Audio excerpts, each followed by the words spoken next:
Ho aminareo rehetra ny ry havana ny fahasoavana sy ny fiadanana avy amin'Andriamanitra ray sy Jesoa Kristy tompontsika. Amen. Kristianina mitombo amin'ny fahasoavana.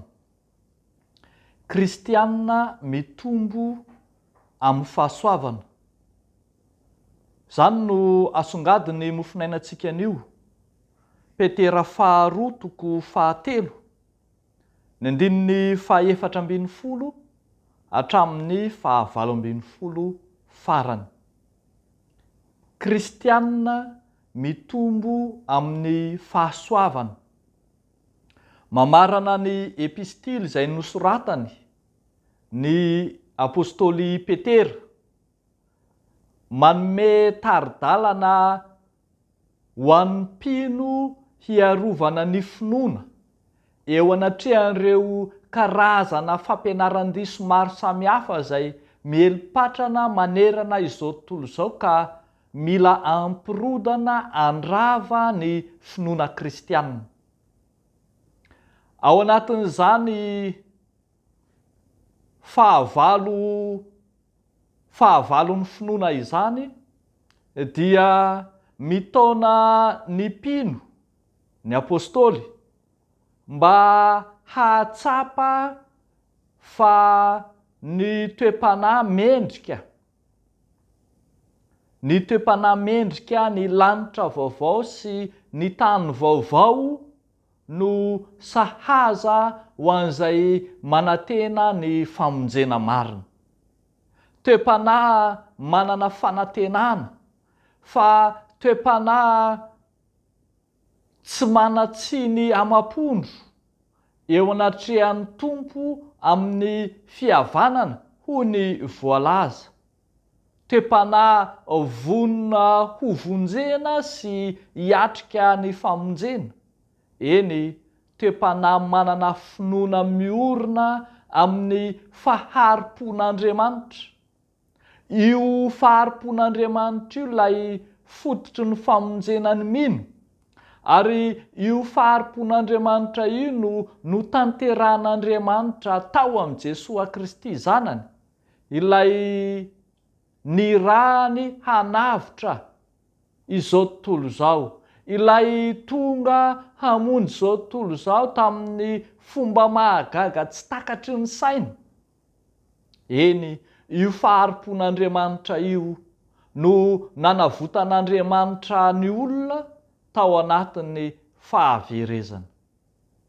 Fa etsy ankilan'izany koa dia ambaran'ny apôstôly Petera fa ampahatsiahivina ny mino ny tokony hiorenany amin'ny finoana dia ny finoana tsy azo hozongozonina, ka tsy ny mpampianatra sandoka izay mandalo no haharava ny finoana tena izy.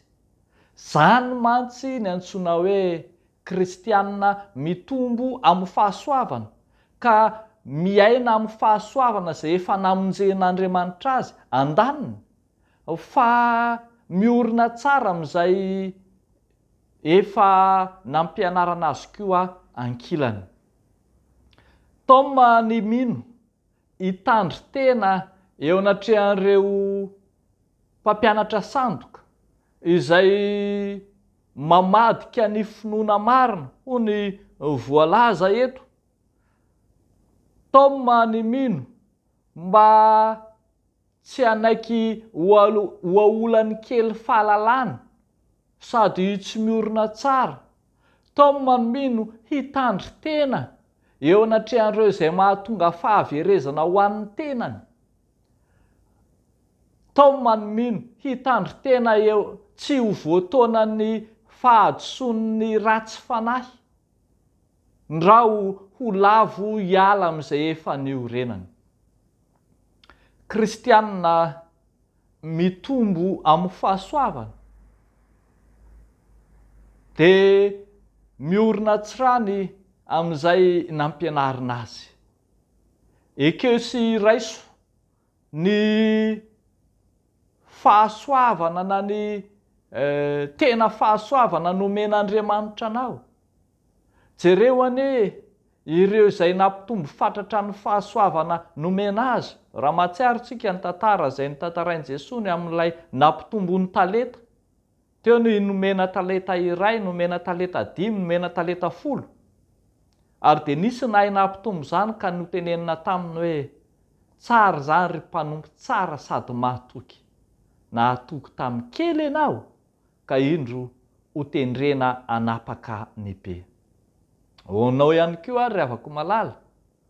Aza avela ho levona, aza sodokany hita maso sy ny fahaiza mandahan-teny sy fahaizana mandresy lahatra. Aza manaiky ho voataonany mpanolana ny marina sy ireo kely fahalalana samihafa, ndrao ho lavo hiala amin'ny finoana. Mamarana tanteraka ny volana Novambra nibanjinantsika ny lohahevitra hoe miomana handray ny mpamonjy isika. Ny mpino mandray ny mpamonjy dia ireo izay tafahorina tsara ka tsy voahozongozona amin'ny finoana izay ananany. Eny, ireo izay tsy mora lavo amin'ny finoana fa maharitra tamin'izay nampianarina azy. Fa etsakilany koa tsy aza tonoana fa ny mpino izay miomana sy vonina handray ny mpamonjy dia ireo izay miaina amin'ny fahasoavana izay namonjen'Andriamanitra azy. Dia ho n'Andriamanitra irery ihany ny voninahitra. Amen. Hivavaka isika. Raha eo faly misaotra anao zahay ny amin'ny fitiavana sy ny famondram-ponao. Vaovao isa-maraina izany, tsy hainay tany saina ary tsy hainay ny tsy hisaotra anao. Misaotra Tompo. Eo anatrehan'ny fitiavan-dalo lasehonao.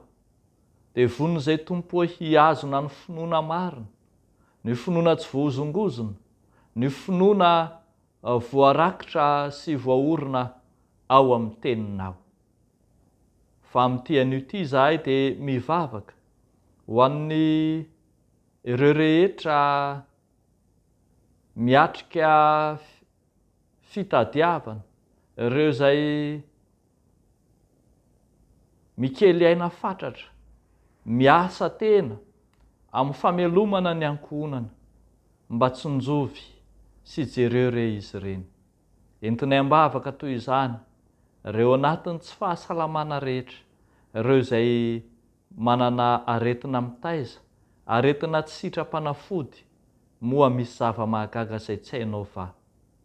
Dia matoky manana anao zahay, ry Andriamanitray. Misaotra Tompo. Amen.